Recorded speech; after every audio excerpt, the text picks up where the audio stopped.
Hosted by Mike, the Big Cheese.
Welcome back to the Heavy Metal Mayhem Radio Show. It is Sunday, November 13th. Man, we're already halfway through the month. I can't believe it. 2 more weeks, it'll be Thanksgiving, then Christmas, and then New Year's. Just like that, the year goes by. As we get older, it seems like every day goes by quicker and quicker. Hey, we got a great show for everybody tonight. Ed Aborn from Siren is our first guest up in about 25 minutes or so. Then Phil Hall from Municipal Waste. He has a new band called Morbicon. We'll be talking to him all about that later on in the show. And you know what? We started things off tonight with a little EXE, Iman's favorite band, Slaughtered Disorder, some classic EXE. The band got back together quite a few years ago. It's a much different sounding band today than they were back then. I don't know if anything's happened with them as far as new music goes, but maybe I'll reach out to one of the guys and find out, see where they are right now musically. But that first record was absolutely killer, start to finish. Love it, no doubt about it. All right, we're going to get on as much music as we can tonight. Last week, I think we played about 5 songs because my good friend Steve Gaines was on and we spoke for like an hour and a half, so it kind of ate up a lot of the music time. But we'll stick to the music tonight in between the interviews. So how about some Battle Axe, Burn This Town?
By day she's a white lace, she'll never let them see who she is when the lights go out. She's down on her knees, driven by lust and desire. She's burning and her soul's on fire. Yeah.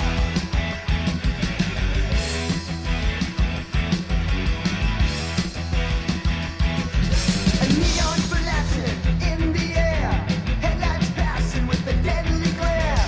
She survives by the will of her soul, another black patch in hell can spare. She's in fire of black leather, flying higher, she's gonna go forever. Yeah. Angel disguised as a devil. Angel disguised.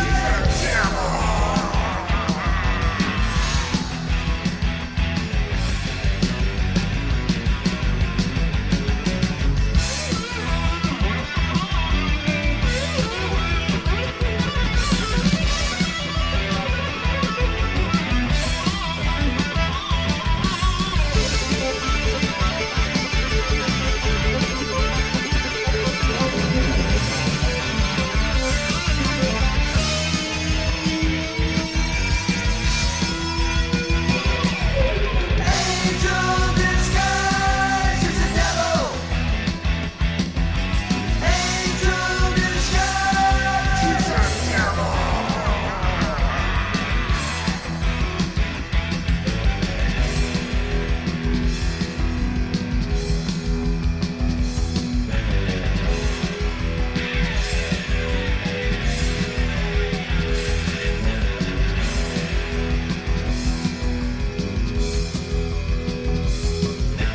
Dance news shows him as a white rose as the night does unfold. He can't see all the blood in her eyes of the evil that she holds. Queen of darkness, Satan's liar. He touched her lips, the kiss of fire. Yeah. She's in fire of black leather, flying higher, she's gonna go forever. Yeah. Angel disguised as a devil. Angel disguised as a devil. Angel disguised as a devil. Angel disguised as a devil.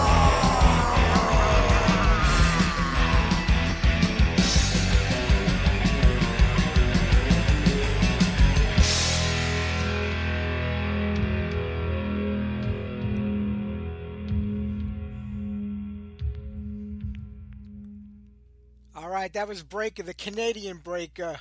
And right before that, Malaya Rage with The Witching, and we started things off with Battle Axe and Burn This Town. You know, I rip on Manowar a lot on this show. If you listen to it, you know what I'm talking about. You know, especially Joey. But I came across like a clip. I think it was, I want to say it was 1983, maybe 84. I'm not sure. It might have even been 82. It was very grainy, old footage from some club in New York. And, you know, I forgot just how good they were. And I mean, I'm not taking anything away from them talent-wise. Any member that's been in that band and has played in that band. But, you know, the whole, like, you know, Sword and Dragon thing kind of got played out after, like, the third record to me, you know? The Loincloth and the Kill and the same title songs. I just got a little bored of it. You figure, like, they would just change things as they went along, but they just kept going on and on with that theme. And the music just kind of got redundant after a while. I think by the fifth record, I kind of lost it for Manowar completely. And, you know, Joey just talks a lot of shit, so you know that, too. But I came across this clip because I was looking for. There was a show they did maybe 10 years ago. It might have even been 15 years ago. It was probably an anniversary show where they had David Shankle, Ross the Boss, and Carl Logan playing guitar, and I believe Rhino and Donnie was on drums along with Scott Columbus, and they were doing Battle Hymn. So I was just trying to find that clip because I haven't seen it in a long time, and I came across a clip probably from 82, like I said, or maybe 83. from some small club here in New York that they were playing at the time. And man, you listening to that clip, it was amazing how good they sounded. I mean, I mean, it's hard. I got to try to find the clip and put the link up for everybody to see. But I was like, I'm listening to it. I'm like, my God, it sounded like they were on record at the time. Eric Adams, his voice was just amazing. I mean, you could not tell the difference between the live show and the performance, and it was really live. So I like Blackie Lawless from Wasp. We were just talking about Iman and I in the chat room about no Chris, no Wasp. I said I felt the same way about Merciful Fate. No Denna, no Merciful Fate. I like this. I've seen Kim in there and Timmy also, but Timmy passed away. That wasn't going to happen. But I was watching. I was like, "Holy crap!" I forgot just how good these guys really were back in the early days of the band. I mean, Eric still sounds great today. Don't get me wrong; he sounds phenomenal compared, for his age. He's got to be, I want to say, in his mid to late 60s. I mean, could he even be older than that? I'm not sure. But, a lot of mileage on that voice from over the years, but he still has it.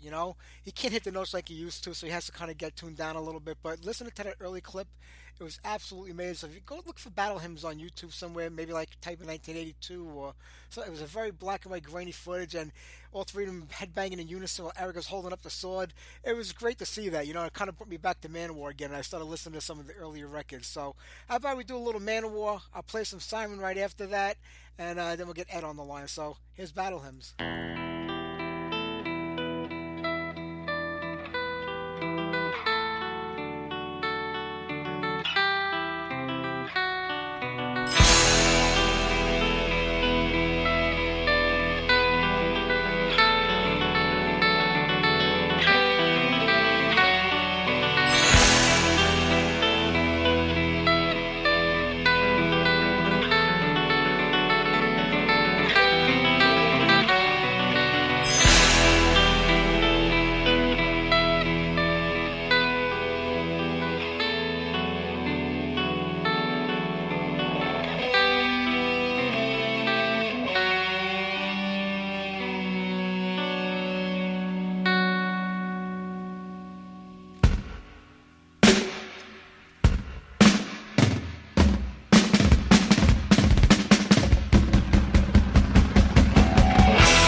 a starlit sky, no space, no time, we'll catch the wind. Strange losses, men died, we crossed a starlit sky, and still no space and time, we'll catch the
Siren, fuel injected suicide. Let's get Ed on the phone right now and get this interview going. Bear with me here a second while I dial him up.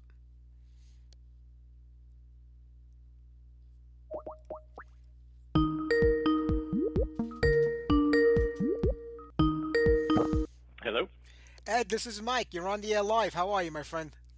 Hey, Mike. How you doing, man? I'm Good to doing hear from great. It's a pleasure to talk to you. You know, it's funny when I'm dialing the area code, and it's a Florida area code, and I remember the last time I dialed the Florida area code was in 1984, and it was considered long distance back then, and I was talking to Nasty Ronnie from Nasty Savage as a teenager, and my father kicked the living crap out of me. A month later when the phone bill came in, it was like $100. Oh, I know, man. Kids these days have no idea. I mean, it was like, all right, we got to wait till at least 7 p.m. because then the rates go down a little bit. But if you can wait till 11 p.m., and it's like, wait a minute, they used to charge you to talk to somebody outside of your area? It's like, yeah, you have no idea. It's crazy. You can call all over the world today practically for free, if not for a few pennies. It's amazing. And video. I mean, you want to, video, FaceTime someone in China. Sure, here you go. Press the button. It's free. Yeah, man. It is crazy, but I'm glad to have you on here today because I am a big fan, and I go back with the band to the demo days. I remember being a tape trader. I had a friend in Florida who gave me the Iron Coffin demo, and I was hooked on the band ever since that time. And I wish there could have been more back in those days, but you're here now, and you're being more productive, I think, than any other band that's been out of the scene for that long. Oh, well, thanks, man. Yeah, it's we're just enjoying it. We're just having come back so unexpectedly. Back in 2018, is this now everything we do? It's just it's a labor of love, and we enjoy it, and we're just digging the fact that 40 years after the band was founded, we actually have a chance to make music together, and it's fun, and that's why we do it. It's just all about enjoying the process. I'm glad you're doing that. And A Mercenary's Fate is just such an amazing record. And if for people that go back to the band, to the very beginning of the band, I mean, there's the documentary which kind of gives you a pretty good glimpse of like where the band came from, what they were about, mixed in with like what was going on at that time, which was heading over to Germany for the Keep It True festival. There's also the book that you wrote, which I really wish could have gotten published because it really gives you a lot of detail on the early days of the band and the history of the band. And I think you wrote that in 2016? Yeah, I think I finished it. It was accidental. It's just how it all came together, and that's part of what was captured. In the I told that story a little bit in the documentary, and I'll tell you a little bit something about that in a little bit because an official website for the documentary just came out, which is cool. But so back in 2015, how the whole thing, Siren hadn't been around for at that point, 25 years, since like 1990, and I just got these messages out of the blue from people on Facebook and a couple of emails just saying, hey, are you Ed Aborn, the drummer of Siren? And it's like, yeah, that's me. I used to do that, and they just started asking all these questions. So that's what led to me. I was like, well, you know what? I type fast because I've been in in IT for the past 30-something years now. So I was like, I'm just going to, for fun and my own sake, just put down everything that I remember about the band, about when I first joined, when the band was formed in '81, and the years that we went through up leading through the demos and then the first album, and and that's what became that unofficial book, the Siren, the early years, and I just put it out for my friends and the people who were asking questions, and that's what kind of set off the chain reaction that led to, it's like, oh wow, okay, well we didn't realize that these guys were still alive. So we, the friend Frank Hernshaw, who's also featured in the movie, very avid fan like yourself, but over in Germany, and he kind of, he'd been wanting to see Siren forever, so he was always bugging Oliver Weinsheimer of the Keep It True festival, and Ollie was like, well, I can never get a hold of Doug. I don't know where to find him, and Frank was like, I know how to find him. Ed is talking to him. So yeah, that's what kicked everything off, was me kind of accidentally writing that book, and then things just kind of spun up, and with about a year or so later, we were being asked if we wanted to reunite to play over in Germany, and we're like, well, one, we haven't played in almost 30 years, and is anyone going to care? And that's the whole experience that ended up being captured in the documentary film, about it, which is called "I'm Too Old for This Shit," a heavy metal fairy tale. Because my friend, I have a friend who is a professional wrestler and singer of Fozzy, Chris Jericho, and we've been friends for a long time. And when I told him about what was going on with us being called, out of the past to play this festival, he's like, "What?" He goes, "This doesn't happen, man. Come on." He goes, "I remember you saying you used to be in a band, back in high school and then around then, but and he said to me, he goes, "Is anyone going to care?" And I literally said, "I know, that's exactly what I asked the promoter." I said, "Is anyone going to care?" And he's just, such a cool guy, Chris, and an avid music fan and just, an entertainer. So after a couple of days later, he called me back and was like, "Listen, man, I can't get this out of my mind." He said, this whether this is, you guys go over there and everything works out and it's just a triumphant story, or you guys, go over there and, the wheels come off and it's a complete train wreck. He goes, either way, it's a story I want to see. So, what would you think if I paid to have a documentary crew come alongside of you now as you're getting ready and then go with you over to Germany and capture things as they happen? And I was like, dude, that's fine. I'm going to live it either way. So at the worst case scenario, we've got an awesome home movie of this experience, and we'll be able to look back on it. So yeah, that's kind of how we went from putting things aside in around 89, 90 to unexpectedly being pulled back together, and then it's like, okay, we're going to be able to do this.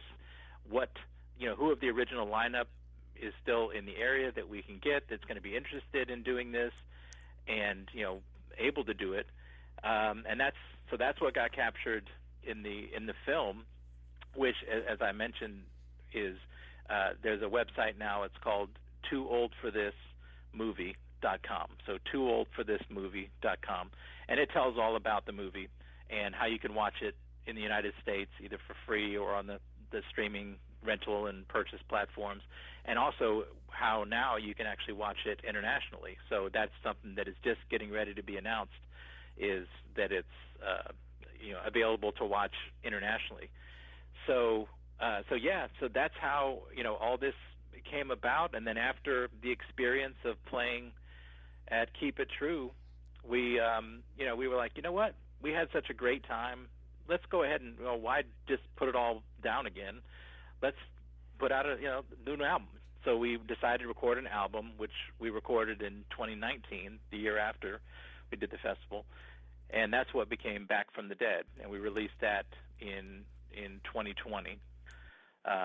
So yeah, and then our new album, which again just came out in October, this last month, is called A Mercenary's Fate, and we can talk a little bit about that. But yeah, so that's the nutshell of why are we even on the phone after 40 years, and I do appreciate it so much that, you were a fan from back in the day all the way back to, that Iron's Coffins demo. That's amazing.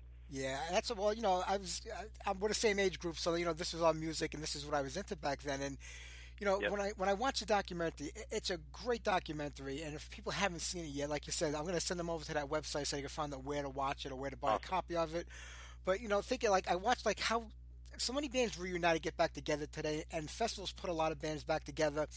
But, you'll have maybe one member. You'll have maybe just the drummer, just the bass player. They can't get the whole lineup together. It seemed like you really made a concerted effort to try to find. You had a lot of past members of the band to choose from, but you made an effort to get as many of those, original members or older members of the lineup back into this lineup. So you really went out of your way to try to make it Siren. Yeah, we absolutely did, because for one thing, that's what the Keep It True Festival and Oliver really, they focus on trying to bring those bands back. They have lots of bands that are just, amazing current bands, but they really focus on, wow, can we make a special experience for our fans by trying to reunite, some of these, old school original bands and get them as close to the original lineups as possible.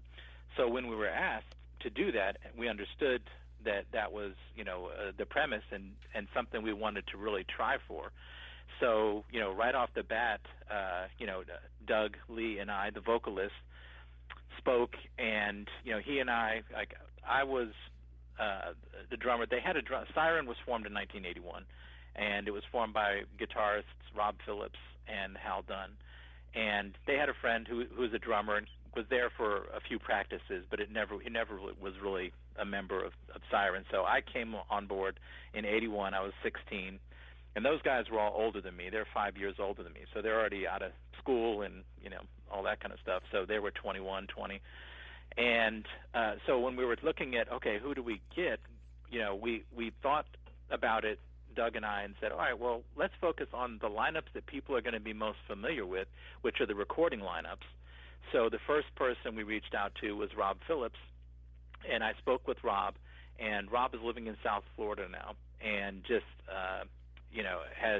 had built an amazingly successful business down there. I mean, really successful as a businessman, and at the time, was doing some music of his own, but I asked him if he wanted to do this, and he said, no, I'm not really into playing guitar as much as anymore. I'm more into vocals now and doing some other stuff. So, you guys go ahead and do it. So I was like, okay.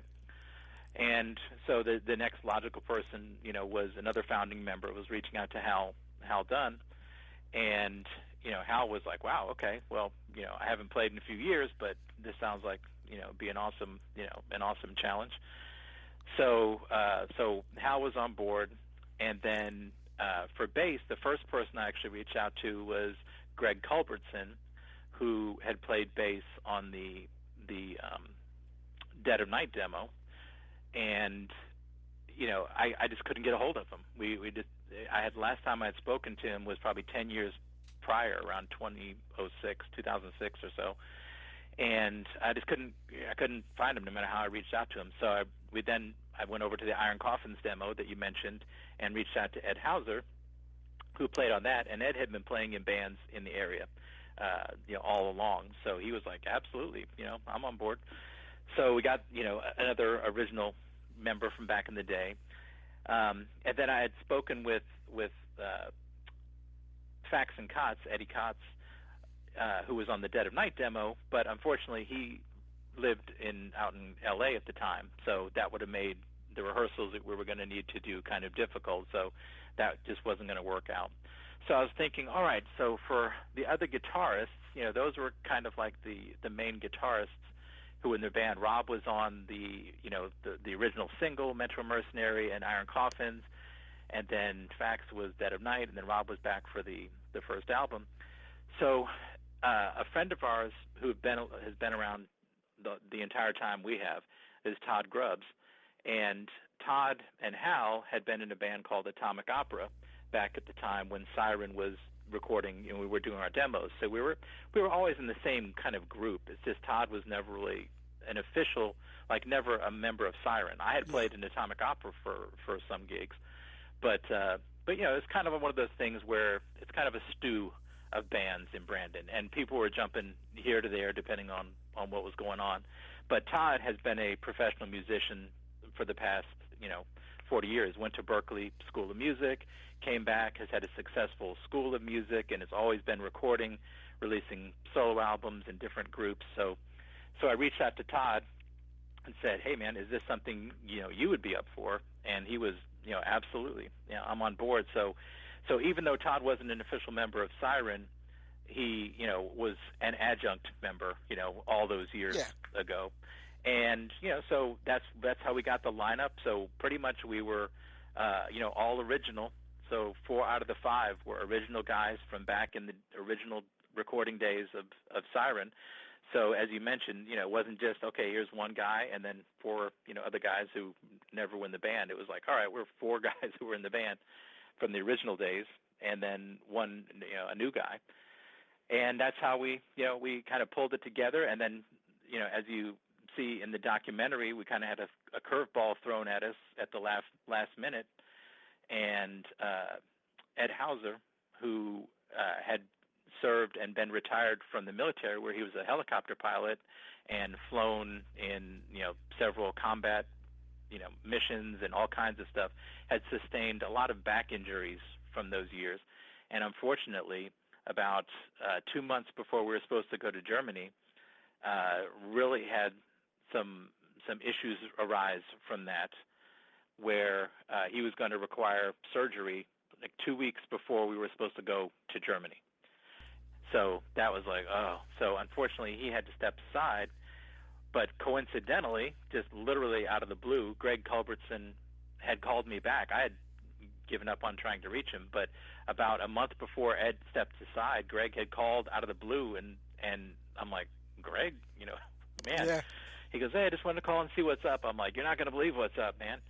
So I had told him about it, and he was just happy that we were able to do it, that we were doing that. So, it was a total shock, when I ended up going over to his place and going, yeah, so about that, how's your schedule looking in about 2 months? So yeah, it was just an incredible story how it came together, and it's awesome. And actually kind of amazing that we can have a band that has now, still, a virtually original lineup 40 years later and still producing new music. Absolutely. Do you remember the first time the majority of you got into the studio together, to put it, to start it up again? Were you just all staring at each other like, how do these songs go? Where do we pick up? How does this? I can imagine what it must have been like. Yeah, it was interesting because, as we first started to do rehearsals, it was, Doug and I were actually fairly, it was funny, Doug and I were pretty familiar with the tunes already. I had been already starting to work them up here in my own studio, just to get really familiar with them again. And so Doug and I were solid. And then, we had been working with Ed Hauser for bass, and so he had been starting to work some stuff up. But when we got together with Greg, that was kind of like, oh man, is he gonna remember any of these things? And literally, it's like he came in and it was like he had not missed a step from 1986. It was like, oh yeah, you want me to play these? And wow. It was like he was like a savant. So really, it came together fairly smoothly. It was a lot to learn for Todd and Hal, the guitarists, because they hadn't played those songs over and over like the rest of us had back in the day. So it was a lot of, learning the parts and figuring out, okay, how are we going to break these parts up? Some of the original songs were when the band had a single guitar player, so it was like, all right, how are we going to do this? How are we going to break up these, the dual, leads and stuff like that, and the melodies, and it was actually smoother than you would think, having not been together in so many years. And it was also just the excitement of it. You feel like you're 20 years old again, coming back in and you're playing these songs and just having the fun that you did. A lot of memories of playing them together back in the day, and just doing what you love. Anytime you can do something you love with a group of people that you like, it's awesome, man. And it's great that, like after all these years, now that you're doing it, like you said, you're doing it for fun now. Because in the early days, you came from a band called the Metal Gods, and like you said, Siren was already kind of formed, and you got in there right in the beginning with them, and that's where it went from there. And you said, you were a kid, you were in high school probably, getting ready to go to college. Yeah. If people read the book, they'll know more about, the timeline of what happened. We can't go over all of it today, but yeah. As the years go by and you're playing, and, obviously, with different members coming in and out, you could always get to that frustration point where, we're starting over again, a new guitar player, right. A new bass player. But you and Doug were always, pretty much consistent throughout most of those early day lineups. And then things happened around, the No Place Like Home record when you left the band. I think you and Fox and both left the band around the same time. When that came out, and whatever happened. And it's old news now. You don't pay to rehash it because you guys are in a whole different place. But when you reform things now, do you go back and try to clear the air about that time? You just say, you know what, it happened, it's over, and we're not even going to talk about it no more. Yeah, it was interesting because and that was something that I was very upfront about in the book, my experience, from my standpoint, and there was some stuff that went down that was from my interpretation, kind of uncool. And but at that time, so, that was back then. It was like, okay, that's fine. Good luck to you, that kind of thing. So when we came back together, because that's what really the genesis of coming back together for us started in 2016. So I had put down my thoughts, which was the book. It eventually got over to Doug. Doug read it. After a few months, he reached out to me, and we started to talk. So that's where that ice started to break. And then we got together, had lunch a couple times, and realized that it's like, hey, you know what? That's all water under the bridge. Neither one of us was harboring anything, resentment or anything like that. And it was kind of like, that's fine, man. It's what it was. And now we've got this opportunity to do something that'll be super cool. So yeah, it was very easy to kind of put the past in the past and focus on the fact that we've been given an opportunity to live a dream, even if for a moment, that that most people never ever get to have. That chance to, you played high school baseball, you don't get the Dodgers, or the Yankees are not going to call you up, out of the blue and go, hey, we know you always dreamt about, playing in the World Series. How'd you like to come do it for a game? And that's the chance we got. It's like I always say, it's like you never know when a dream's going to sneak up on you. And that's exactly what happened with us and this opportunity to come back together and play. And I'll never forget it, never forget being behind the kit, just watching literally thousands of people singing words that I wrote, in a high school social studies class, back to me, 35 years later, and just, letting that 18-year-old inside of me, it's like, no, hey, man, you are actually seeing this. You are living this right now. You're 53 years old, but it's happening, and you're living the dream, and just enjoy it. And that's what really made it, just so easy to, like I said, neither of us were really harboring anything, but just the excitement of knowing that we were going to do something that was going to be so cool is just really what we were all about, what we were focusing on. When you played the Kid Festival and you saw the reaction of the crowd, like you said, they were singing the songs, going crazy for the band. Did that sort of like validate in any way, like, what you were doing back then and what you carried on for all those decades, really meant something that the people didn't remember who you were and did not forget who Siren were? Because I never forgot the band. I've played the demo nonstop over the years. I've played the single. Thanks. I mean, did you feel like, hey, you know what? We really did have something here. This was, more than we thought it was. Because when you left the band and, the 80s went behind us and, metal fell out of favor in the 90s, did you completely forget about, Siren? Or did you put it to the back of your mind? And did you always say, I was in a band, we did a lot of cool stuff, and, maybe one day people will discover it? I really didn't. It really was put, in the past for me. So I had left the band and really didn't do anything much musically myself. I did some stuff with this now Siren guitarist Todd Grubbs. We did some stuff in the 90s, recording some music and stuff like that. Nothing that was ever of any consequence.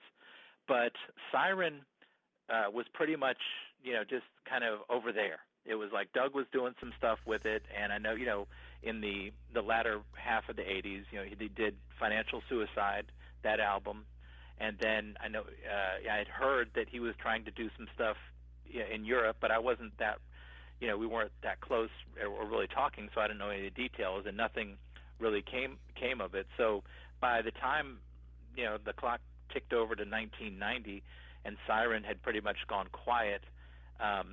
It was just, for me, it was just a part of the past that I remembered actually fondly, regardless of how the situation might have ended, with my exit of the band and the stuff that happened afterwards. For me, Siren was just a really good memory of how I spent my high school years, my latter high school years, like as a junior and senior, because, as I said, these guys were all older than me, so they were, there'd always be a band house, that they'd be renting, and it was just, I'd go over there, and it was just so much fun just to go over, and there's an entire PA set up in the living room, and lights, and all this stuff, and just to hang out, and, they're playing, we're playing these songs, or at that time, because I did have to step out of the band around 1982, because that's when Siren was starting to play a lot of the bars, in the area, and like the bottle clubs after the bars, the late night clubs. And it's like, I'm like, dudes, I cannot be playing, until 4 a.m. and then go to school at 7 a.m. Yeah. I can't. So I said, I'm going to go ahead and step aside so someone, who's a little older can do this. And so I stepped aside, and Brian Law came in, and that's what the band kind of did, through those years, playing a lot of covers, not really any originals per se, but that's when I got back in the band in '84 when I was in college, and it was like, you know what? That's when everything was kicking up with the fanzines, and as you mentioned, Nasty Ronnie and Nasty Savage. We saw what they were doing, and we were always, super close. So he was telling me about, just everything that was going on, and he showed me his list, because Ronnie's just such a go-getter and an entrepreneur, and just always got 8 things going on. And, he showed me this list of all the fanzines, and it's like, wow, this is amazing, just all this stuff that's going. The underground movement, it was really starting to kick up. And so that's when I, reached out to Doug and to Rob back in '84, and it's like, hey, listen, let's do a demo.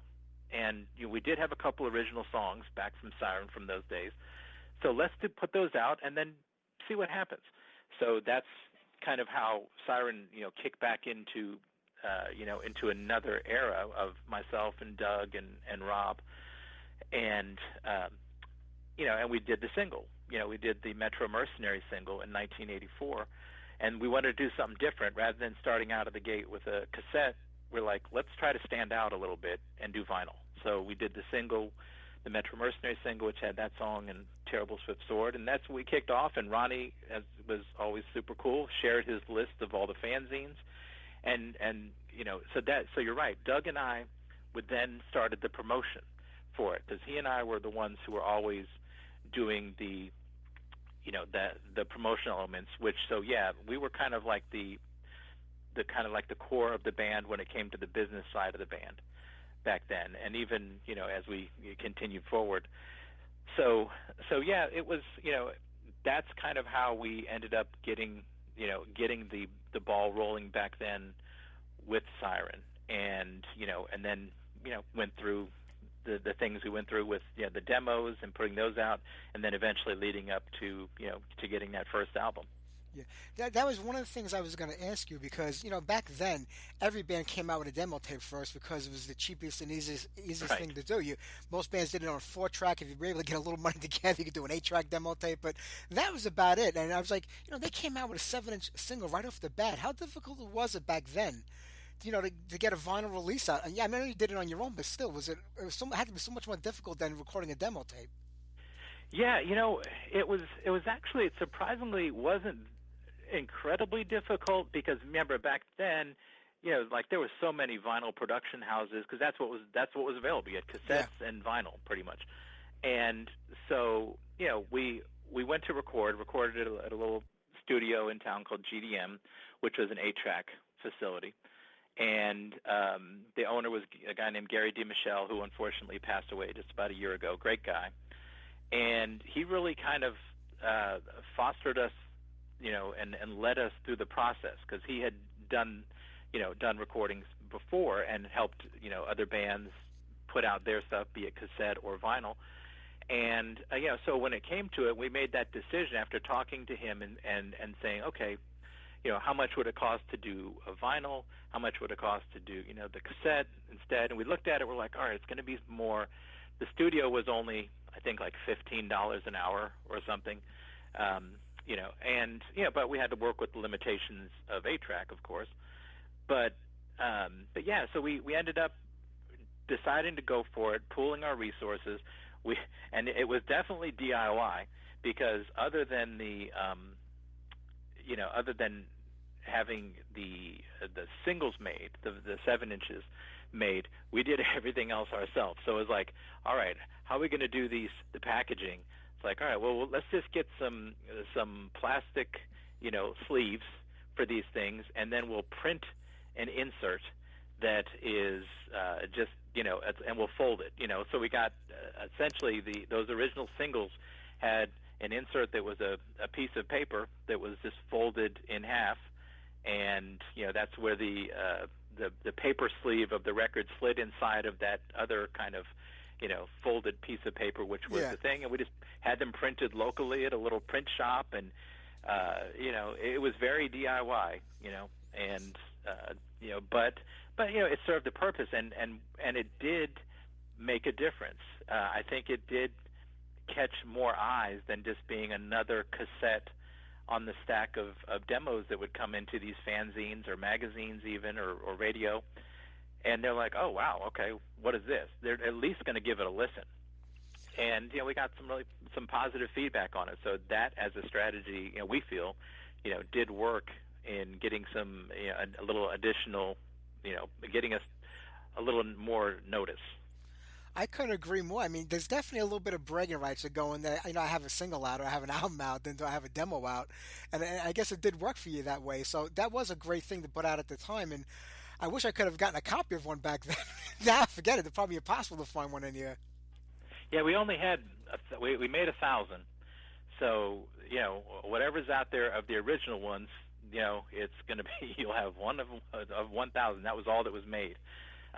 We did, when we got back together for the festival in 2018, we did an anthology package because as we agreed to do the festival, we had a couple of labels reach out to us and say, hey, we would like to release an anthology package for you to coincide with your appearance at Keep It True. And we were like, oh, sure, absolutely, this is great. So we put together just a massive anthology package. And again, in the DIY fashion of back in the old days, it's like it was DIY, again, to pull this package together. And I did all the graphic design, for the CD packaging and the vinyl packaging. And what ended up being made, and getting back to the single, is we had Storm Spell Records who produced the CD, and it was a double CD with like a 24-page booklet that had all kinds of stuff about it, the band and history and pictures and stuff like that. And then Underground Power Records put out just a massive triple vinyl package with a replica of the single. So yeah, it was like amazing to have this, a triple gatefold vinyl package with 3 full albums and a replica of the single, and it's just amazing. But when you're talking about, so there are, I forget how many were printed of the triple vinyl package. So there are some other ones out there, but there is a difference if you look at the design. The package design looks the same, except for it has a copyright 2018 on the bottom. It looks, other than that, it looks identical. Same but package. yeah, those original ones of the 1,000, it's I think I've only got like 2 or 3 of those original OG ones from back in the day. That's fantastic. If you go back to 84, 85, the mid-'80s, by then metal really just started to explode. Metallica were getting signed to major labels. All the bands behind them were starting to get looked at and getting signed to major labels. And people always focus on New York and California. We had an amazing scene here in New York with Lemoore, which is like the main rock club here. California had 1,000,001 clubs out there. But, there was so much going on elsewhere that people just didn't catch on to or know about. And when you think about Brandon, I mean, you guys, Oblivion, Nasty Savage, Death, Sabotage, all from the Tampa Bay area, like that whole general area. Yep. There was an amazing scene at that time. I mean, what was it like being part of it? I mean, was it really like a lot of camaraderie amongst the bands? Did you look out for each other, get on shows together? I mean, was it kind of like a do-it-yourself thing for all the bands combined? Yeah, absolutely, it was. And there was something, as you say, there was something about the Tampa Bay area of Florida that just really took off in terms of, why the metal's popularity here. And I think it was a combination of a number of things. Some things that can't be explained, but one of the things that was also that did really add a big impetus, was a big factor, is the fact that we had a studio in town, Morris Sound Recording, Yeah. and that was, it ended up where people would go, and it got such a reputation, just internationally, for being a top flight studio, especially when it came to metal. They would do all kinds of things. I mean, there's all kinds of hits from other bands, regular pop bands and rock and everything, orchestral, but it just, those guys, Jim and Tom Morris, and of course Scott Burns as a producer, and recording engineer, just everyone just came to Morris Sound, and that was one thing, one aspect of it. But you were absolutely right that it was a big community of metal here. It wasn't like bands were cutthroat. It's like, oh, just screw those other guys. We're going to be the king of the heap. It was like, no, man. It's like, these guys are cool. We love Oblivion. We love Nasty Savage. All the bands who were in the area. So yeah, we would be doing shows together all the time, and just supporting each other, because we all kind of had the outlook that if any of the bands from here rise, it's only going to draw more attention to the bands who are coming up behind them, or who want to come up behind them. And that's exactly what happened. And then you had bands also like Death, that were, although kind of formed in the Orlando area, kind of merged over into this area, the same way. It's just kind of like, it just, everyone kind of pooled here. I mean, we look at bands like Obituary, for example. Yep. Obituary was Executioner, initially when they started, literally 3 doors down from Doug's house. So you'd have Siren, playing in Doug's garage, rehearsing. 3 doors down are the Tardy brothers, same street, rehearsing with Executioner in theirs, and then we go out and play the show with them, and and they've gone on, of course, to just rise to the very top of the of the death metal world, and continue and they're great guys, and that's the thing. It's like we're all just friends, and and it was never about just trying to put other bands down and step on them. And it was like, no, man, it's just we're all here doing the same thing because we love to do it, and hopefully one of us or many of us can catch that star and go further with it. So it was amazing, man. It was really an amazing time. Just constant, so many clubs just playing original metal bands, playing every weekend. You would just go, and wherever you wanted to go, you would see metal.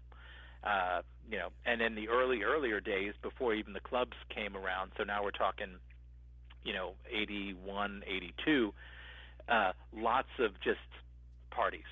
It would just be, Yep. Let's build a stage, and we're going to put on a party. It's going to be over here in this field, or this, these parts of the woods. It's going to be go until the cops come. And it was just so much fun. We even wrote a song about it. We did an album, Todd and Hal Dunn and I, for Atomic Opera, because we were like, you know what? Hey, after we had done the first Siren album, it's like, let's go ahead and just do the Atomic Opera album. And so we did that, and we did a song called Hammered Down in Brandon Town, and we talk exactly about all this stuff. It's just about how much fun it was, and showing the bands back in the day, and the flyers just floating in the air, and making a stage out of wood, and just how carefree it was, and what a great time, and there was just how special it was, to be from this area. So yeah, it was an amazing place to be, for sure, and it's awesome that so many bands that came out of this area are still out there today, like Obituary or Trans-Siberian Orchestra from Sabotage, for example, just really, still out there in the forefront of the metal world. Yeah, I mean TSO. I mean, they're probably the biggest thing in the world when they go out on tour. I mean, for the holidays every year. And I remember like many years ago, my parents were like, oh, I would love to go see that show. I'm like, those are the same guys who used to yell at me to lower my radio when I was playing it loud in the A's in my bedroom. Those are the same people, most of them anyway. I was like, and they just couldn't get that. But you're right. Yeah. Like, you guys are together. Oblivion got back together. Nasty Savage has been playing for a while now. I don't know what's going on with them now. David just left the band.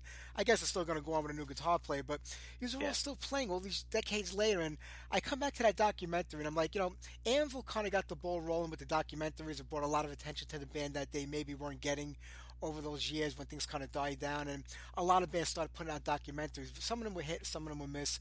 I think yours was definitely a hit because it shows like where you guys were, where you're at, and where you were going. Now I'm thinking, you got a camera crew following you around, and there are scenes that are filmed. You're going there to film a scene to talk about things and explain things, but then there's those times where the camera's just following you around. Are you like constantly aware that there's a camera filming you, and are you trying to watch what you say, or do you just kind of lose track of it and realize that they're not even there? Yeah, it was really interesting. That's a good point because, you think about that when you watch all these reality shows. It's just like, there's a whole crew, of people standing around, doing this. How can they not be, acting? And but it really, it was really interesting. And first to address your point about the Anvil, I love the Anvil documentary. When it came out, I watched it. It's like, oh, this is awesome. And, one of the differences, like, for example, between the Anvil story and ours is they had kind of kept going the whole time. And, they were in a long valley, but they were still around and doing things, through the years. And they kind of came back up, with the documentary.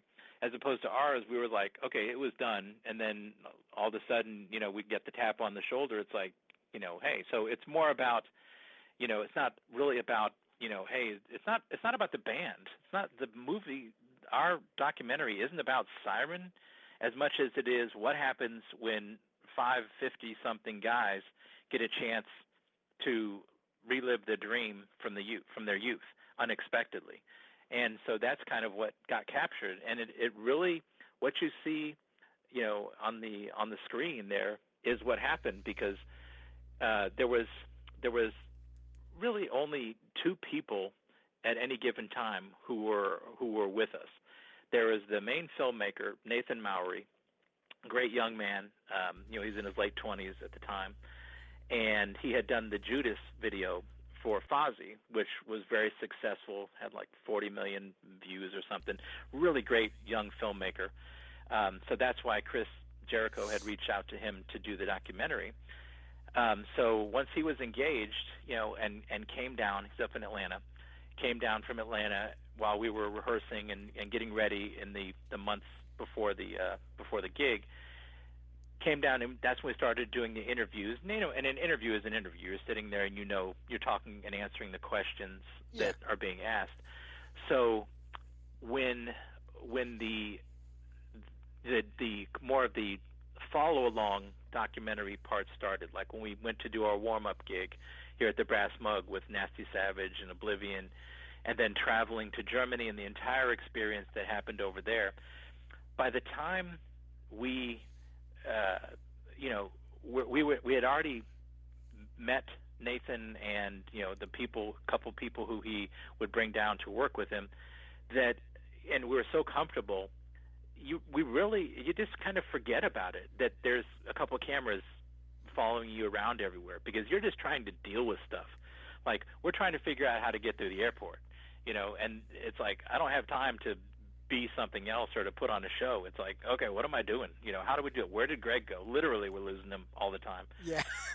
And, stuff like that. And then, or we're just, it's seeing another country or trying to deal with, the other things that come up along the way, especially when we got to the festival, because then, it's like, okay, we got adrenaline going and nerves and, it's like, okay, we've not done this. This isn't, what we do for a living. It's like, are we going to get up there and just black out? So by the time we were, got to that point where they were just with us with the cameras, it was just, we had no idea they were there, other than the fact it was just, enjoyable because we became friends with them. So it was kind of like having, for me, as you'll see in the, in the movie, you can kind of tell a big part of who I am was the fact that I raised my two daughters, pretty much on my own. And so I'm very much a dad and used to, kind of taking charge and being like, okay, let's get everything. Does everyone have this? Does everyone have this? And so it was great. It was just like, besides herding the other guys along, through everything, because none of us are really travelers, but it was having Nathan, and whoever else was coming along was kind of like having two more children, to be like, okay, because they never traveled either. And, so it was just very, very natural. And, so there was nothing really in the film, that you see that was put on. When we were talking to the camera, that's one thing, because we're being asked questions and we're talking, we're being interviewed. But everything else was just us being our usual goofy-ass selves and, enjoying things or just trying to deal with the situations that arose. But it was cool. And when we finally, it took about a year for the documentary to be finished, because there was like 80 or 90 hours of footage that was caught, because the cameras were just always rolling. And so it took a year for Nathan and for Chris to kind of whittle that down into what the essence of the story was. It's like, okay, what was captured here? And it's really the story about of us coming back together and being presented with this opportunity, and and then trying to find the heart of that story and put it across as any good filmmaker would do. And it did an amazing job, but it took about a year. So by that time, it was like, when we saw it, we're like, wow, this was actually an interesting story, and it's different. It's kind of an out-of-body experience to watch a movie about you, and see, you up there on the screen and being like, oh, okay, that was, I remember that. Oh, yeah, I remember that. It's kind of like, too, they showed the documentary recently on Access TV on cable. Yeah.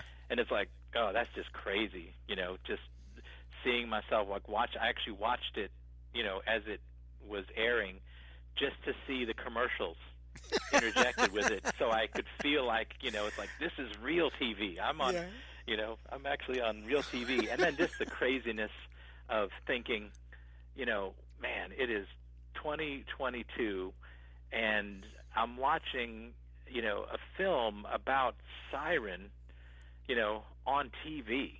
And it's like, it was funny, it's like, if I could tell the 18-year-old me, and just time travel back for a second, go, listen, in 2022, there'll be a moment you'll be sitting there in your living room watching, a film on TV about Siren. I'd be like, oh my God, we must be rich and famous. And I'd be like, yeah, about that. Not so much, but enjoy the moment anyway. That's so, but yeah, it has been an amazing awesome journey. I mean, come on, when you think about it, looking back now, it was an amazing journey, this whole ride. There was a lot of emptiness in the middle, but when you think about it, from the beginning till now, look at what's taking place, what's going on. And in the last 2 years, 2 amazing records have been put out. I mean, the new one, A Mercenary's Fate, is such. I'm playing. I'm like, wow. It's like these guys never went away in my mind. It's like they just picked up where they left off, and that's not an easy thing to do when you get back together, different members from different lineups and eras of the band, and yet you're creating music that feels like it's a natural flow progression of where you were in '83, '84, and '85. Yeah, and I tell you, and we are absolutely thrilled with A Mercenary's Fate, because for several reasons. It's the most collaborative music we've ever done. We really found our groove, as a band and as members and contributors. And the one thing too is, like, we throughout Siren's career had never really recorded anything at Morrisound, because it was always out of reach for us financially, because we never had a label here, in the States. So, the albums that were recorded before were recorded in Germany, at their locations. And being able to have Jim Morris actually mix this album. So, I had recorded it, and just like the Back from the Dead album, pulled all the pieces together, but did not do the final mix. I did the pre-production mix on everything, and then, added all the pieces and stuff, and the extras. And then we took it into Morrisound and spent the week there mixing this album. And he did such an amazing job taking those, those raw ingredients and polishing them in the way only he can, because he's so good. And just the fun of it, because we've been friends, Jim and I, for 40 years now, and it was so cool to be able to actually have him work on something that I'm so invested in. And like I said, we're just thrilled. I think it's, I know all bands say this, but I really think it's the best sounding album that Siren has ever had, and I think it's the strongest material. I produced Doug's vocals, so when Doug comes over to my studio and we would be recording these songs, it was very much a collaboration, a tag team, where I would be, really helping him get the best performances out, because, it's hard. It's very difficult sometimes for a singer to sing and kind of analyze yourself and know, it's like, okay, was that, how was the emotion on that performance? How was the delivery? Was there anything that was, really, out of place or anything? And being able to work and have someone who's also producing the vocals as well as engineering them, just, I think, when you listen to it, you'll be like, wow, he sounds amazing on this. And it's just because he put so much emotional investment into the lyrics and really found his his voice so strong that I'm just thrilled with this album, and I'm glad you dig it, because I'm really, really proud of it. So I'm glad that you're also enjoying it. It sounds incredible. You're right. It is, I think, the best sounding record that the band put out. And are all the songs on this album, newly written, or were there any ideas from here left over, maybe from the old days, that you say, hey, let's kind of rework this and make something out of it, or maybe just a riff or something?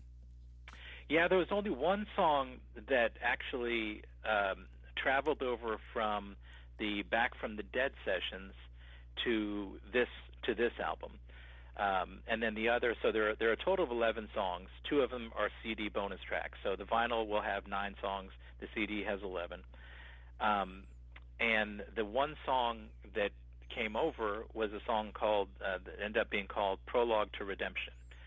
And it's interesting. So just to give a little backstory on this, I wanted to really give a nod, back to the beginning of the band, because we had just crossed over the 40-year mark. And, with the original single being Metro Mercenary, I wanted to do something cool. So I wrote a song called, it's called, A Mercenary's Fate. That's which ended up being the title track. And strangely, actually, this is the only song, too, that I actually wrote most of the music for, because normally Todd and Hal will write the music for the songs, but on this one, it's like I had a specific kind of feel and pattern, that I wanted to do with the drums. So I had done that and then gone over to start working with Todd, and I was, describing it, what I was thinking for the riffs, and then I was like, what, let me just throw these down. So I went back to my studio, and, I'm just a functional guitarist, not anything good, but I wrote the music and, sent it back over to him and said, okay, here's what I'm thinking. These are the parts. So he used, about 80% of that, and then I said, yeah, please change the other parts to make them a little more interesting, like in the bridge. But yeah, so with A Mercenary's Fate, it tells kind of the story. It puts a bookend of the story of our character, the Metro Mercenary. Kind of, bands, Iron Maiden has Eddie, so it's like, okay, who do we have? Yeah, and we ended up with this kind of going with this character, the Metro Mercenary, being that he was there in the start. The song Dead of Night from that demo actually kind of picks up that story. Did a song called, the S-Blade Serenade, and then on the Back from the Dead album, which picks up on the story. And then this one finishes it up, and it tells the story of, his redemption, basically, of, from going from a killer to, being killed himself, going to hell, but being pulled back to take out the people who were the really evil ones, in the world, like the human traffickers and all these other people who, he did all these things for back in the day. So that's the song A Mercenary's Fate. Well, we had the one song, which is, again, Prologue to Redemption. It was a song that was written for Back from the Dead, that album, but Back from the Dead, we had so much stuff, so much material, that the album ended up being over 60 minutes already. So it was just one that did not make it. It was too long and just didn't. It wasn't fully finished. It was a different song, and we ended up, as we were putting this album together, it's like, you know what, that was a good song, and our bass player Greg did such a fantastic bass work on that song. He was like, you know, what would you think if we brought this over and did it as an instrumental? And I'm like, never thought about that. So talked to Todd, and he and I kind of listened to that song with the new ear, you know, from what we had back from the previous sessions. And we're like, you know, this could work as an instrumental. So as we started to flesh that out and build that song out, I was like, you know, let's do a little something different with this one. Let's make it kind of like a dramatized version of our cover image for this. And the cover image, for those who haven't seen it, it's kind of like a cyberpunk aesthetic. You see our character, our mascot, the Metro Mercenary, down on his knees, clenched fists. The S-blade is down on the ground, and there's two assassins pointing guns, you know, at his head. So basically, he's about to be taken out. And that scene in the story is what I was like, all right, I'm going to write some dialogue and have it lead up to that scene in the cover. So I wrote some dialogue for some different scenes that show a couple mob bosses that, you know, are talking and saying, hey, this guy's gotten too powerful. He's our best hitman, but he's out of control. And then, you know, the mob boss, talks to one of the hitmen and says, yep, you're going to have to take this guy out, but, you know, be careful because, he's there's a reason he's the best. And then they kill him. There's the assassin talks to him. So we did these little vignettes, and it really turned out cool. We had a voice actor, doing some of the voices, and kind of interspersed them, throughout different passages of the song. And, so that's the one song that came across, and then it's also a little bit different in that we made it kind of like almost like a story, and so it's an instrumental, but it, with some, a little bit of dialogue and, dramatization in there. So, but yeah, that was the only one that came across.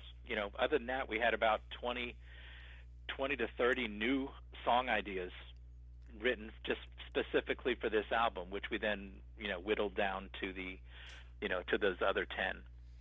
That's amazing. Mark from Jag Panzer just put a comic out, to help promote the new release of the record. There definitely sounds like there's a comic in it to me. Oh, yeah. Well, it's funny you mention that because I love Mark. Mark is such an amazing guy, and we're friends. We've been good friends since we happened to chance meet at the Bang Your Head Festival in Germany in 2002. Jag Panzer was playing, and I was there with Fozzy, actually. And, we met and talked, and it turns out we were very similar, lots of similar tastes in music. So we remained friends, for these past, 20 years. And they actually, Jag Panzer flew into Morrisound the week after we had finished mixing our album, The Mercenary's Fate, there to work with Jim. So, Mark was like, hey, man, can you come into the studio? And I'm like, of course. So, I went in, for one of the days when they were there mixing and got to hear, some of the new stuff, which is, of course, amazing. But, Mark takes things to the next level just in every way, between the comic book and the promo pieces that he makes. I mean, I'm sure you've seen all the different stuff. Yeah. He thinks so out of the box and is such a smart and talented guy that, no, you're absolutely right. We kind of inspire each other, I think with some of the crazy, things we do. I know he certainly inspires me in a lot of ways. But yeah, and that's the thing, man. He does it it's the same thing. You do it because you love doing it, and you want to do something special and do something that people are going to enjoy and make a mark, and make it, no pun intended, but make a mark on, people just so that they remember it. And people are going to absolutely remember the new Jag Panzer album because of, like I said, the comic and the story that it tells and, everything that Mark does around it. So, yeah, it's what, it's that same reason we put out a single, out of the gate. Yeah. It's to try to, try to rise above and have something that kind of stands out. You definitely have done that. And on the new record, Greg doesn't really play much on the new record. Am I correct? Because I believe Rich does a lot of the bass on there. He stepped in for the bass duties. Yeah, because so when COVID really hit, Greg, his wife had undergone a surgery a little before, like maybe 6 months. I think it was late 2019 that went wrong. Unfortunately, they made a mistake, and she almost passed in the surgery, and it really compromised her physically. So when everything went down with COVID, and especially in the early days, he was just super, super mindful of not wanting to endanger anybody in his family and his wife. And also he has some very elderly in-laws. And so he kind of stepped back from performing and playing and really, circulating a lot. And that's kind of, I think, he's retired from, his career. And I think he's just, when it came time to starting up to do this new album, we're like, hey man, we're going to, gear up and do another album. Do you want to, be involved in the recording? And he was like, well, I just not sure if I really want to go out and do that much, having to be around and doing this and that. He said, but, he goes, you guys, absolutely, continue to go. And then that's when we were talking about, he's like, man, it would be great if we can have what became Prologue, to Redemption. It had another title back then, but it'd be great if that, because I really loved the bass that I did on that. So we were like, okay, man, that's cool. And then we'll see, as things move forward, especially if we get any opportunities to play, then we'll be like, okay, are you ready to, get back out or at least do these gigs or something like that? So that's down the road. We'll see where that goes. But yeah, we happened to come across and get in contact with Rich Gray, who he plays bass for Annihilator and I think Eon Zen and some other bands, but he also does a lot of session work for people. And we watched his demo reels and listened to stuff, and it's like, wow, he's amazing. And it turns out he's not just amazing; he's insane and amazing, just incredibly amazing.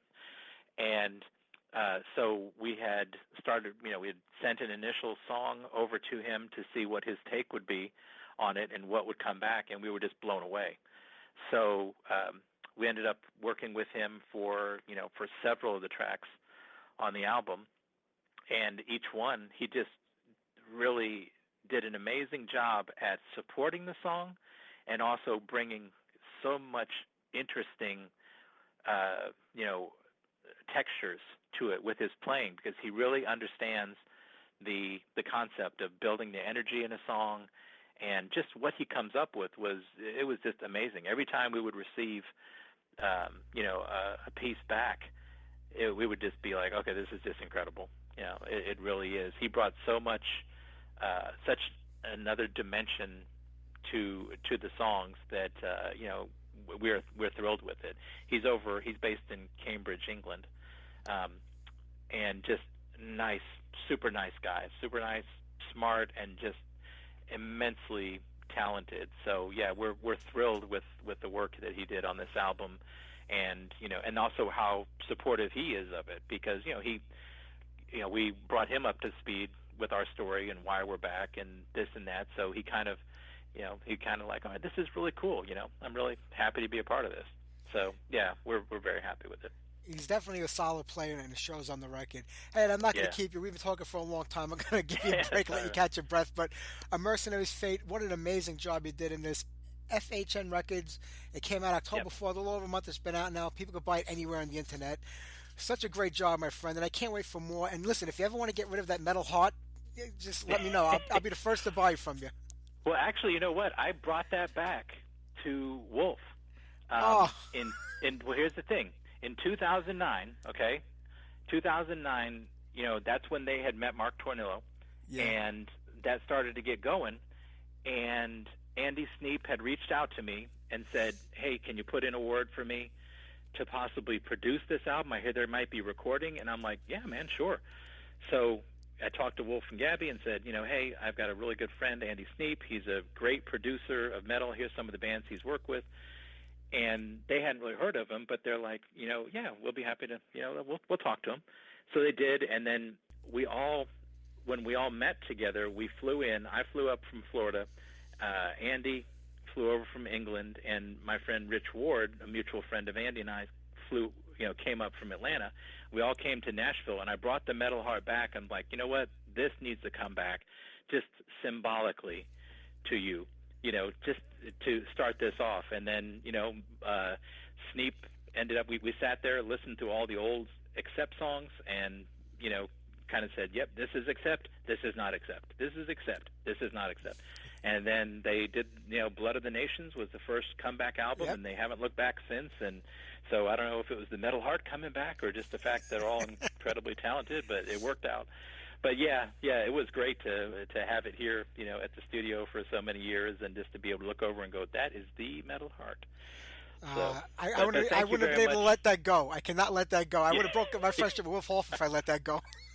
Yeah, but dude, thank you so much. And if people, if they go to that site, TooOldForThisMovie.com, there's also links to all of the Siren stuff on there, so they can find the album. If they want to listen to it, all the stuff we talked about, they can kind of find their way back to, to our stuff. But thank you so much, Mike. I really appreciate you having us on, man. And it's been my pleasure. I'm going to play a couple of songs off that new record for everybody. You have a great day, my friend. Awesome.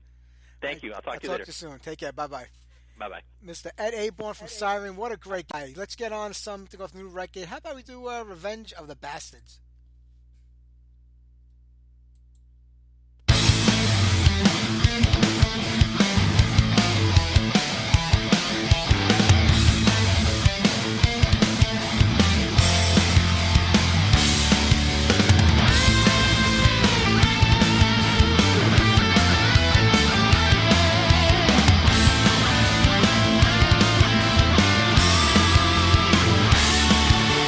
Can't you see we're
In the halls of the sacred palace, the secret of the angel is revealed.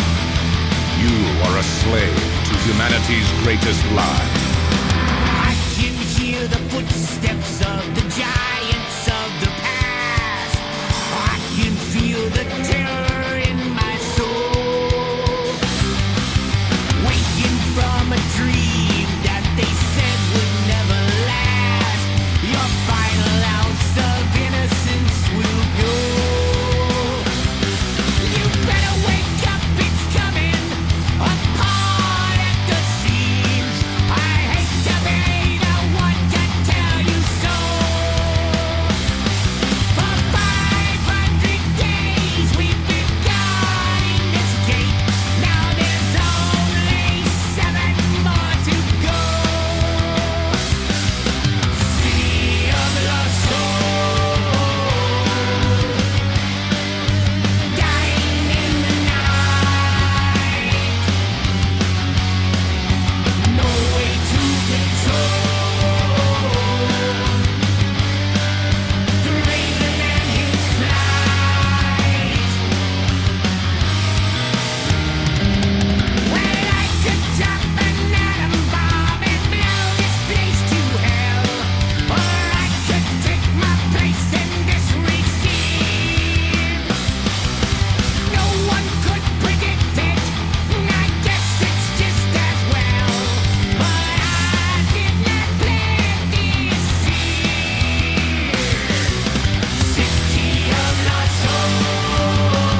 That's right. We're on Metal Mayhem. You're in the right place.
Classic overkill there, Deny the Cross. Old school Siren with Over the Rainbow. We did City of Lost Souls and Revenge of the Bastards off the new record. And before that, the interview we did Fuel Injector Suicide. All right, we're going to get to this interview with Phil Hall from Municipal Waste. He has a new band called Morbicon that he's promoting. It's only about a 20-minute interview. I did it last week. He's not a very talkative person.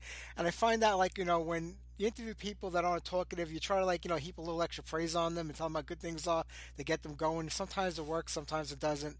But like I said, it's about 15, 20 minutes long. I'll play some Municipal Waste in between there. I wish every guest was like Ed Aborn or Mantis or Jeff Waters, where they just talk. They're just talkative people. You ask a question, they give you a detailed answer. Nothing makes an interview better.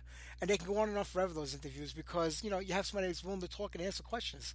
Some of these people aren't. I don't know why they do interviews. I have to be honest with you. But let's do a little Municipal Waste. We'll do Demoralizer, and then we'll talk to Phil right after that. So here you go.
I'm going to put you on speakerphone just easy yourself. Can you still hear me now? Yeah, I can hear you. We're good. Okay, cool. Great. Well, I'm going to ask you a whole bunch of the same questions you've been answering all day today, so I hope I don't throw you off with a different one. No problemo, man. All right, well, listen, I have to tell you, I've been playing the Morbicon record. I mean, I think you took, your music to a whole nother level with this album. It's so easy for guys that are in other bands to kind of repeat what they do with those bands that keep things similar. You went in a whole new direction with this, and it sounds phenomenal. Thank you very much. With this album, I was able to explore new territories musically that I haven't been able to before. I mean, I've always had a huge interest in black metal and, traditional 90s melodic metal. Bands like At the Gates and Dissection had a huge impact on me when I was younger getting into metal, and I haven't been able to explore that side of myself until now. And it shows on here. I mean, when you play, you got Municipal, you got Cannabis, you got Iron going on. I mean, are you kind of locked in? I mean, each one has a distinctive sound that I'm sure you're locked into, and you got to do it. Is it more for the fans where you can't experiment to change, or is just that, you want to just do something completely different that gives you the freedom to do what you want and how you want to do it? Yeah, and also I've just started getting into animation, and I felt like this would be a fun way to explore that side too as well, and like do something really over the top with the music videos in my own animation and stuff. That'll be fantastic. I can't wait to see some of that stuff. And with this new record here, I mean, it's a real hardcore black metal album. Black metal is one of those genres that can go either way. It could get a little campy or it could be too intense. I mean, is there a line that you have to draw when writing music that way, where you say, this is what's gonna, sound like what it should be, and we don't want to like too over the top with it? Well, yeah, I've talked about this before with my guitar player, and yeah, there is a sort of line that you can cross when you're sticking to these melodic sort of themes with your music. It can get kind of cheesy if you get too far over the line. But what I try to do is follow up every moment of melodicism with something really brutal and intense. And I feel like that really helps with the dynamics of the record overall as well. When you can, the dichotomy of both things moving back and forth can really help with making it entertaining and interesting the entire time. True. I mean, this came about like 2 years ago. This whole project came about. Yeah, obviously something happened that we will not mention 2 years ago that gave me a little more time to work on some other things that I've been thinking about working on. And so through that, I was able to bring this project to life. And I'm glad that it happened, because I really enjoy this album, and I feel like it shows people another side of myself. I think it really does. I mean, you took Dave along for the ride with you on this, and how did you come across the singers? Was there somebody specific that you had in mind that you wanted to take care of the vocals on here? Well, I was working with Quotidius since the start. He was actually we were co-writing the songs together as it came up, and then the band Fintroll actually dropped a cartoon when I was working on my own cartoon, which is something that you can check out on YouTube right now. If you search Morbicon Universal Funeral, you can see some of the animation that I've been working on. And Fintroll actually dropped a cartoon themselves. And when I saw that, it sort of dawned on me, maybe I should hit up Bree from that band, because I was looking for a vocalist at the time. And he said he was down, and he was a fan of Municipal Waste. And we started working together, and what he contributed to the record was actually really great. And I think he knocked it out of the ballpark with his vocals. Yeah, I couldn't agree more on that.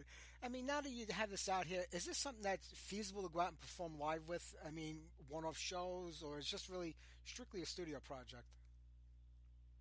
Well, now that I've seen that people are interested in the music and the reaction has been so great, I've actually begun the process of getting a live band together. So hopefully in the near future, we will be able to bring this into the live stratosphere.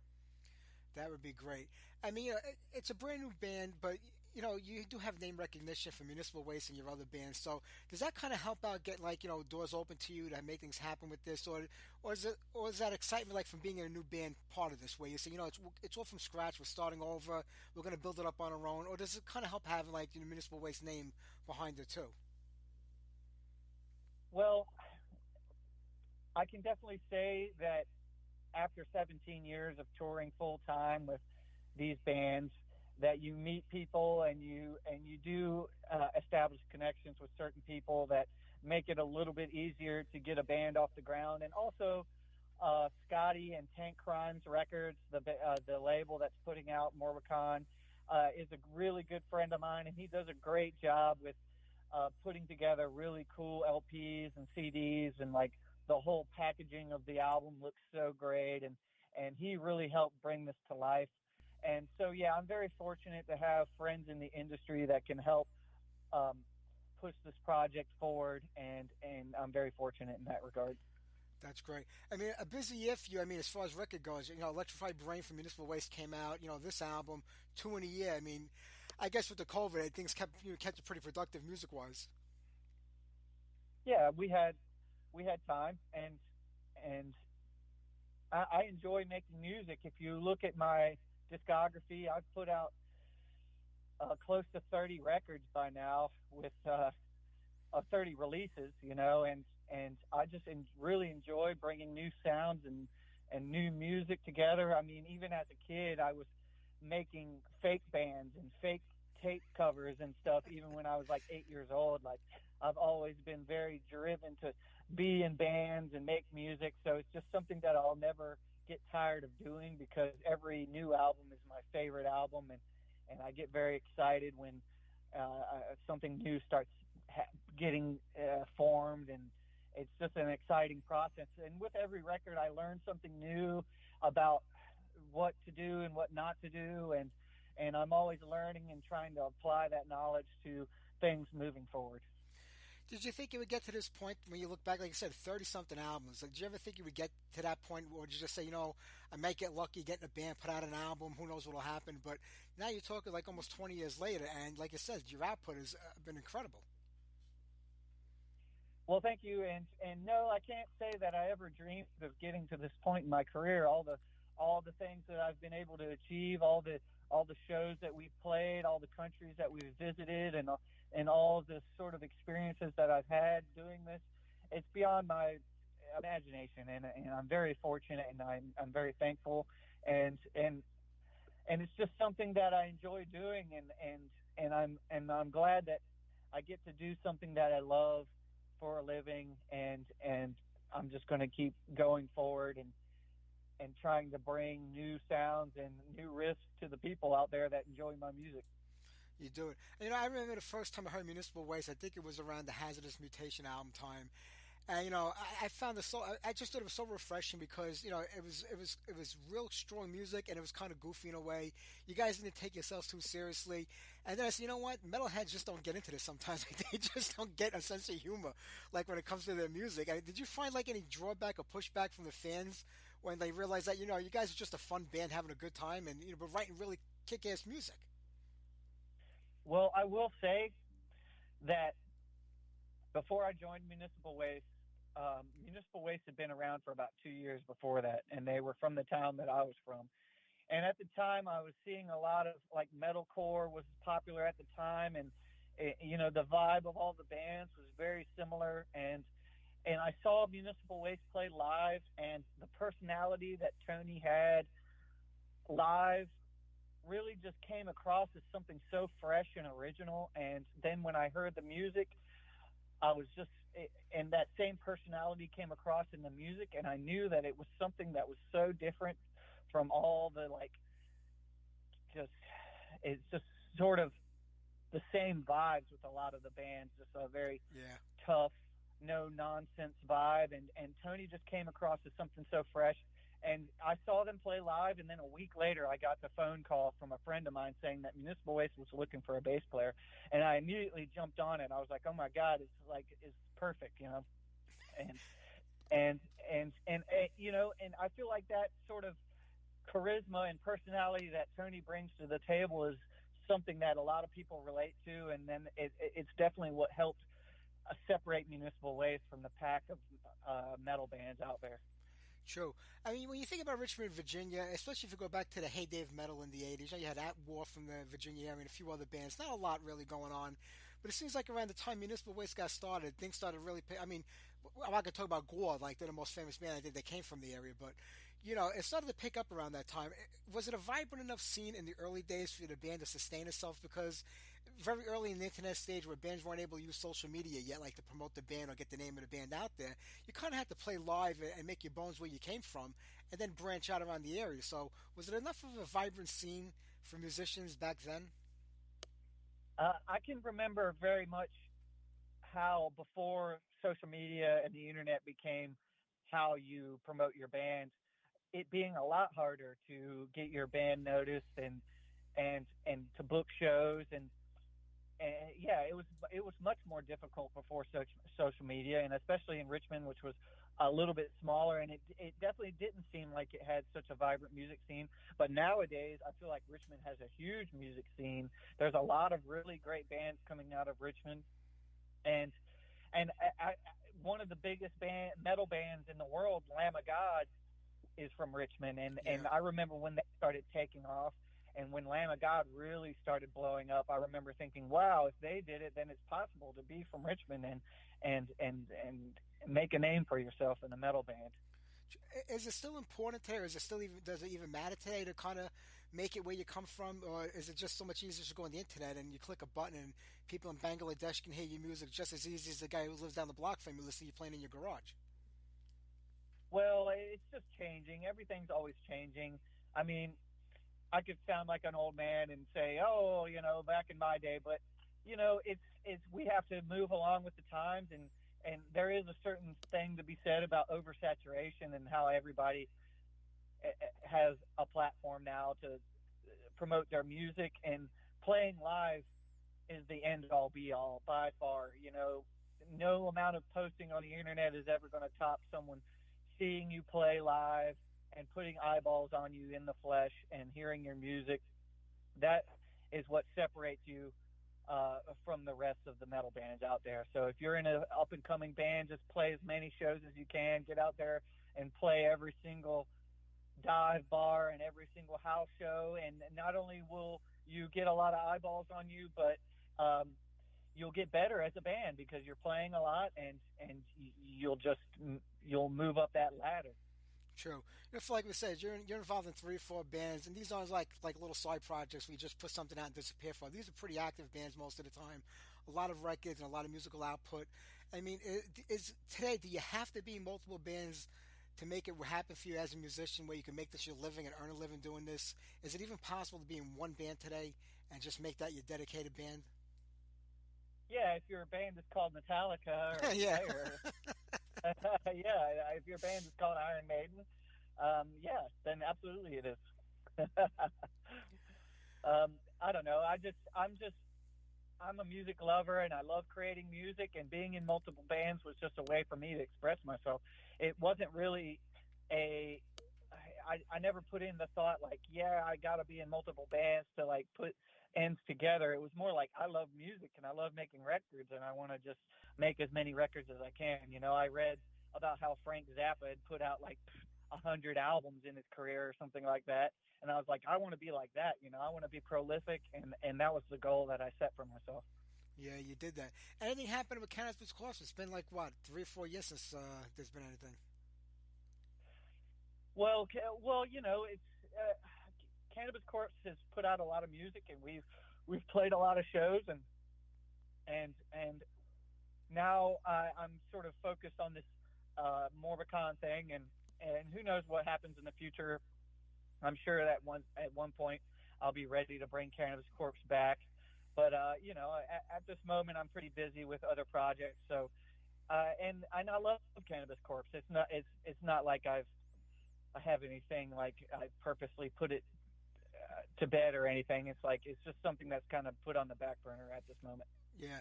Well, with Morbicon, like you said, you're thinking about maybe getting it out there. When you do, how do you recreate what you did in the studio live now?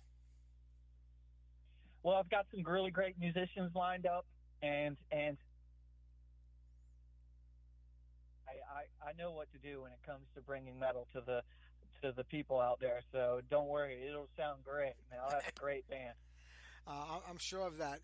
I mean, is there anything that you worked on for this album that didn't make the album that you might release, or is being held off for another album? Because 8 songs, each one brutal in their own right. And, I love it that they're so fleshed out, like, 6, 7, some of them 8 minutes long. I love a long song because I feel it gives you time to get into it and let it grow on you and just absorb all the different sounds that could come out of it. Some of these songs are like just classically long like that, but they have everything to offer. Well, thank you. And yeah, there is something to be said about how much you can flesh out a riff or a song by just spreading it out a little bit. When I listen to some of my older records, they're very ADD, and the riffs play like 2 times, and then we're moving on to the next riff, and that can be good too, but as I get older, I just want to sort of spread it out a little bit and jam on a riff and let the audience sort of absorb it and then move on. I don't know, it's just something different, and it's just as different as can be from my older output, and that was the main goal. And you accomplished that. I mean, Curse the March and Shattered Limbs and Infinite Pathways to the Earthen Grave, two such powerful, powerful songs. I mean, sometimes I get through them like they're so eerily creepy. On top of that, it's like wow. I mean, it really takes you to a different place atmosphere wise. Thank you very much, and that was the goal. That was the mission. I want it to be atmospheric and creepy, and that's the vibe that I would get from Emperor and Immortal and Satyricon, and there's a lot of great black metal bands from the '90s that I loved, and you know I took it so seriously. You know, in those days when I was a kid, I truly believed that these guys were these characters that they sort of portrayed through their music, and it sort of just was so intimidating and almost spooky, and I kind of I feel like that's a fun atmosphere to try to portray, and so that's what I kind of tried to bring across in the music. It definitely shows, and you know when it comes to black metal, I mean, people always associate with Norway most of the time, but when you think about the Finnish metal scene and the Norwegian metal scene, they're two completely different scenes, and there's actually a feel that you get from each one that's completely different than the other. I mean, and you kind of went with that Finnish vibe. Well, it helps that we have a little touch of Finnish flavor on the album. Yeah. Through Wreath, you know, and it you know, and his input on the album definitely we took seriously, and there's even certain things that you know I didn't plan for, like almost like the way he would pronounce certain lyrics because of his accent and stuff that almost make it feel more authentic, you know, and those are things that I loved about working with him. Yeah. In the future, with Morbicon, when more records start coming out, is this something you think you'd want to bring in different singers to all the time, or you want to keep working with the same guys, or is it something that's going to, like, you know, evolve and rotate as it moves on into different feels or different vibes? Well, I'm going to try to. Of course, I want to keep working with the guys that helped make this record so great, and moving forward, I'm going to continue working with them. I think everybody contributed great things, and I can't sit here and say that the album was completely done by myself. There was a lot of input from a lot of different sources, so I'm going to continue working with these people because everything sort of the planets aligned and made this record something that I feel like is truly special. Yeah, I mean, it was your vision and it was your directing force that got this thing going. But when other people contribute to it, is it a happy surprise when they come up with stuff that maybe you didn't expect or weren't, you know, planning that way, and then you say, hey, you know what, this kind of works. I wasn't really thinking about this, planning on going in that direction, but I like what I'm hearing, and then it kind of evolves from there. Absolutely, and I think that anyone making music should be open to other people's input. It can only help you explore different boundaries. You know, I feel like when I write music and I'm completely isolated, I can get frustrated because my ideas are going to be my ideas. Having extra input just helps and can really tell you what's good or bad, or you know, I need that extra input from people. A lot of people don't feel that way. You know, they're very set in the ways. Like, no, I wrote this song this way, and I want to perform this way, and I want to do it this way. But like I said, being open to it is a good thing. But was there ever a point or a song where you said, this is how I really want this to go, and I really want to keep it this way? I mean, of course, there's different musical ideas where, I mean, there's definitely moments where it's like, I kind of feel like this is the best idea. Yeah. I mean, but I'm not hardcore when it comes to, I can bend. I'm flexible. I'm never married to certain ideas. And especially when Dave Whitty got involved, you know, I had composed these songs. The drums had been composed a certain way. And then once Dave Whitty got involved, he definitely added tons of input with the rhythms and the fills and the different things. And his input was invaluable. I mean, he's a fantastic drummer, and he's a guy that really knows how to bring an intense, brutal drum track to the surface, and so once his drum tracks entered the frame, these songs came to life truly. And it shows on there. Phil, I'm not going to keep you. I know you've been doing these things all afternoon and you're probably exhausted, but officially the album comes out in 2 more days, the 28th of October. I think people are really going to be impressed by this album because I don't think a lot of them are expecting this from you, and they're going to be blown away by it. I mean, what do you have coming up in the near future? I know Municipal Waste is hitting the road, I think, in December. Anything else happening?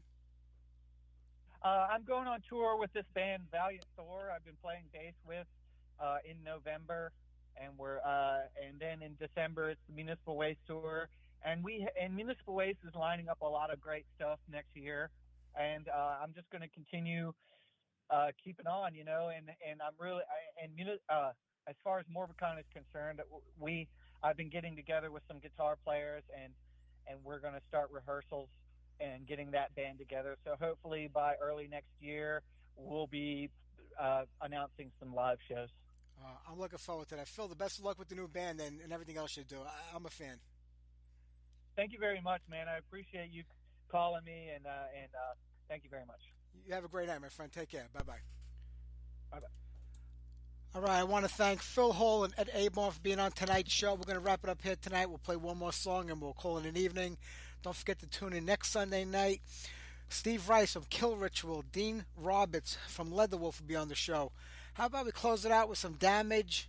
Haven't played them on the show in a long time. Clashes of Steel. Take care, everybody. Have a great night. Have a great week. And I'll see you next Sunday. Bye-bye.